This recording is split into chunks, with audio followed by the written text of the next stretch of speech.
English learners, and welcome to another great podcast with English Pod. My name is Marco. And I'm Erica. And today we have another really great lesson for you, elementary lesson. That's right, and it's another lesson about money. We have no money here at English Pod. We are in debt here. In debt. Yes. Okay, in debt. So what does that mean? Why don't you tell us?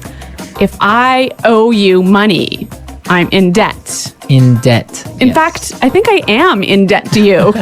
You owe me $2.50 for a Coke Zero today. That's true. All right. Okay, so let's get started. Let's take a look at our vocabulary preview. Vocabulary preview. We have 2 words today in our vocabulary preview, and the first one is recession. Recession. Recession. Recession. So, recession. Everyone's talking about it right now, and what does it mean? I don't know. That's your job. I don't know. I really don't know. Why don't you tell me, Erica, because this isn't my topic for today. Okay. Recession is a period of time when the economy of a country is doing badly. In a recession, the country is making less money. That's true. So maybe we can give a few examples of things that happen in a recession to show the meaning of this a little bit better. Right. So, for example, in a recession, many people lose their jobs. Because companies might close or go bankrupt. Exactly. And also, people start spending less money. That's true. And the stock prices of companies fall pretty drastically. Yeah, they fall a lot, hey? Yeah. And that's what's going on now in the United States. Very true. Okay, so let's take a look at our second word, and it has to do with recession. It's broke. Broke. Broke. I'm broke. Broke. It means that you have no money. You're broke. I'm broke. Right, so these are our 2 words for vocabulary preview today, and you're going to hear them in the dialogue. This dialogue is about a man who is in debt. He's broke. Let's find out what happens.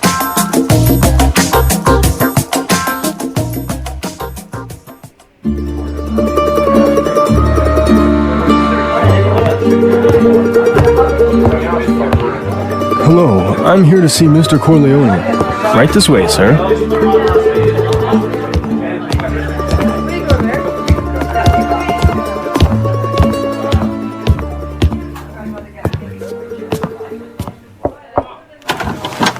Charlie, what can I do for you?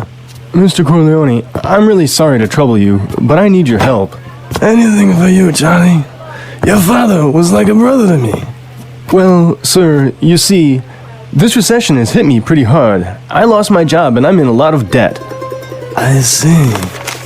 Yeah, you know, I've got credit card bills, car payments, I've got to pay my mortgage, and on top of all that, I have to pay my son's college tuition. So you're asking for a loan? Well, I just thought maybe you could help me out. What? At a time like this? I'm broke too, you know. You're not the only one who's been hit by the recession. I lost half my money in the stock market crash. Go on, get out of here.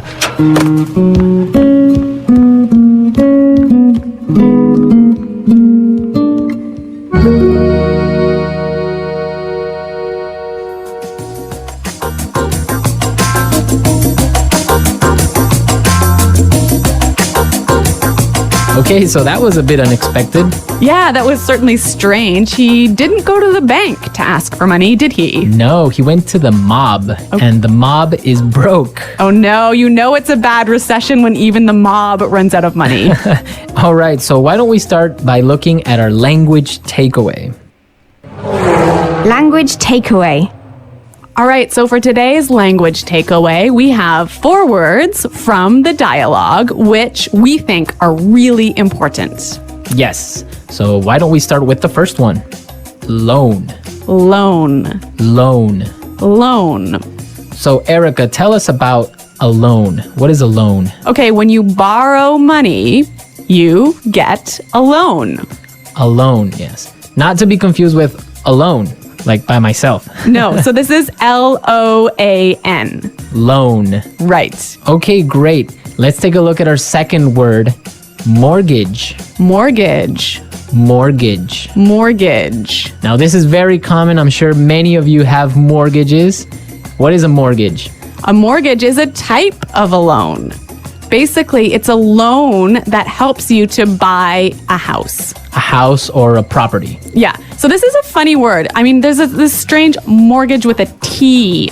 Yeah, it has a T in it, but you don't pronounce it. You say mortgage. Mortgage. So not mortgage. Not mortgage. Mortgage. Mortgage. Yeah. I had trouble spelling that one for this lesson, so I learned it well now. Okay.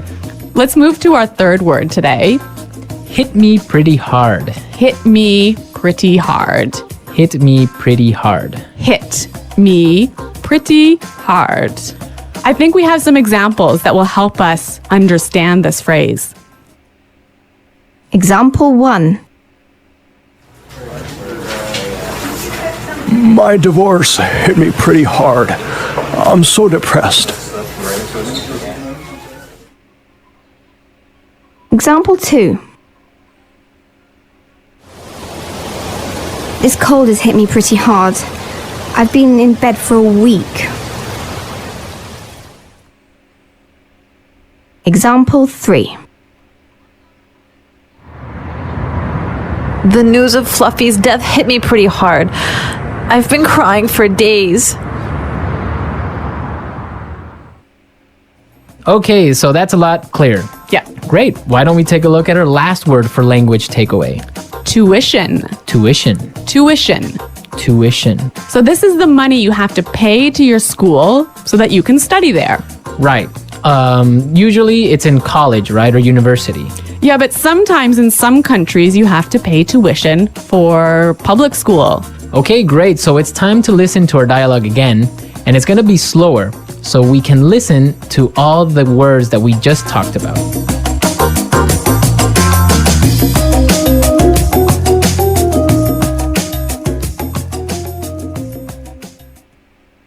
Hello, I'm here to see Mr. Corleone. Right this way, sir. Charlie, what can I do for you? Mr. Corleone, I'm really sorry to trouble you, but I need your help. Anything for you, Charlie. Your father was like a brother to me. Well, sir, you see, this recession has hit me pretty hard. I lost my job, and I'm in a lot of debt. I see. Yeah, you know, I've got credit card bills, car payments, I've got to pay my mortgage, and on top of all that, I have to pay my son's college tuition. So you're asking for a loan? Well, I just thought maybe you could help me out. What? At a time like this? I'm broke too, you know. You're not the only one who has been hit by the recession. I lost half my money in the stock market crash. Go on, get out of here.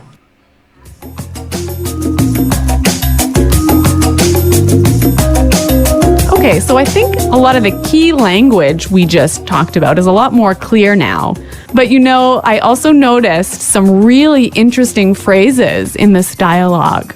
Yes, I did too. So let's start with Fluency Builder. Fluency Builder. Fluency Builder is a tool that we use to help you sound more native. Right, so you can sound more natural when you're speaking. So we take a really common phrase and we show you some great natural ways of expressing that same idea. Exactly, and today we have 3 of these examples. Let's start with the first one. So this phrase we use when we want to ask somebody, "Can I help you?" What can I do for you? What can I do for you? Yeah, that sounds really, really polite and really natural. Right, so instead of saying, can I help you, or, I don't know, what do you need? We can just say, what can I do for you? Exactly. Great. So let's move to our second phrase. This phrase we use when we need something, when we want to say, I'm sorry to bother you. Or, I'm sorry to interrupt. Okay, let's listen. I'm really sorry to trouble you. I'm really sorry to trouble you. I'm sorry to trouble you. This phrase might be a little bit more difficult to understand how it's used, but we've got some examples. Yes, so let's listen. Example 1. Can I trouble you for a moment? I just need you to sign this form for me. Example 2. I'm sorry to trouble you, but may I go home early today? Example 3. Can I trouble you for a pen? Mine is not working anymore. Okay, so now let's take a look at our last phrase for Fluency Builder. On top of all that. On top of all that. On top of all that. This is a really useful phrase. Marco, how would you use it?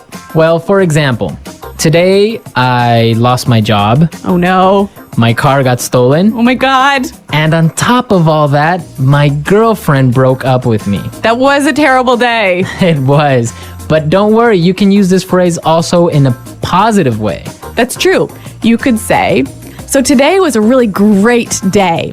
It was my birthday and all my friends came to visit me, and on top of all that, I got 1,000,000 presents.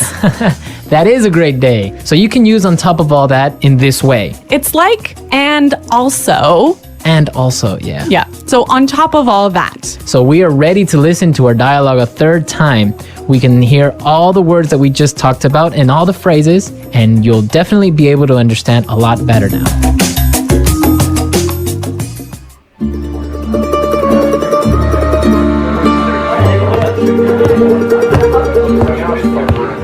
Hello, I'm here to see Mr. Corleone.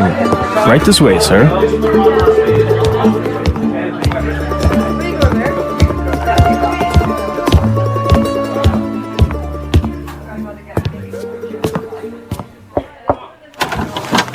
Johnny, what can I do for you? Mr. Corleone, I'm really sorry to trouble you, but I need your help. Anything for you, Johnny. Your father was like a brother to me. Well, sir, you see, this recession has hit me pretty hard. I lost my job and I'm in a lot of debt. I see. Yeah, you know, I've got credit card bills, car payments, I've got to pay my mortgage, and on top of all that, I have to pay my son's college tuition.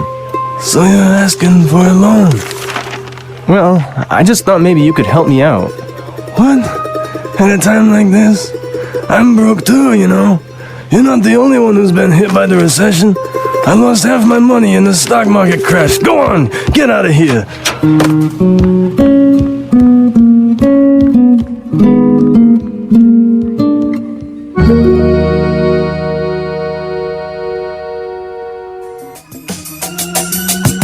Today's dialogue was all about being in debt, right? Yes. And different people have different attitudes or different viewpoints on being in debt.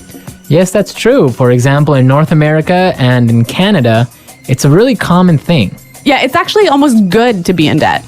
It's more than good, it's necessary to be in debt. That's right. Unless you have a history of being in debt and regularly paying off your debts, you can't actually borrow money. You can't get a mortgage. You can't get a car loan so you can buy a new car.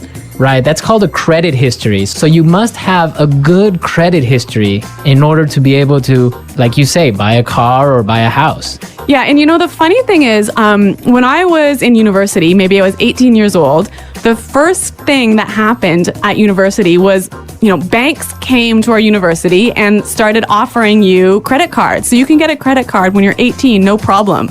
And not only do they offer you credit cards, they give you like free gifts if you sign up for a credit card. I know, they really want you to have a credit card. Of course, they want you to spend more money. That's the trick. Yeah, but you know what? It's totally different in Europe, for example. I used to live in Switzerland, and they're really careful with debt. Like, it's a bad thing to be in debt. Well, yeah, I mean, it's bad to be in debt, definitely. For example, if I want to have a credit card in Switzerland, and let's say I want to have a limit of 500 francs that I can spend every month, I need to put in my bank account 700 francs before I can even spend that credit card money. So it's totally opposite from North America.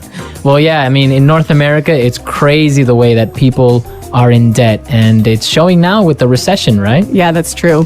So everyone, be sure to handle your money carefully. Don't be in debt unless you really, really have to. Good financial advice from English Pod. English Pod Financial Advising Service. Okay, everyone, thanks for listening. Now remember, if you have any questions or comments, please visit our website at englishpod.com. Right, Erica and I are always there to answer all the questions, and we really like to receive comments and suggestions from all our users, so be sure to go and leave us your comments. Okay, Marco, it's been fun. Yes, it has, but sadly we have to go now, so until next time, it's Goodbye. bye.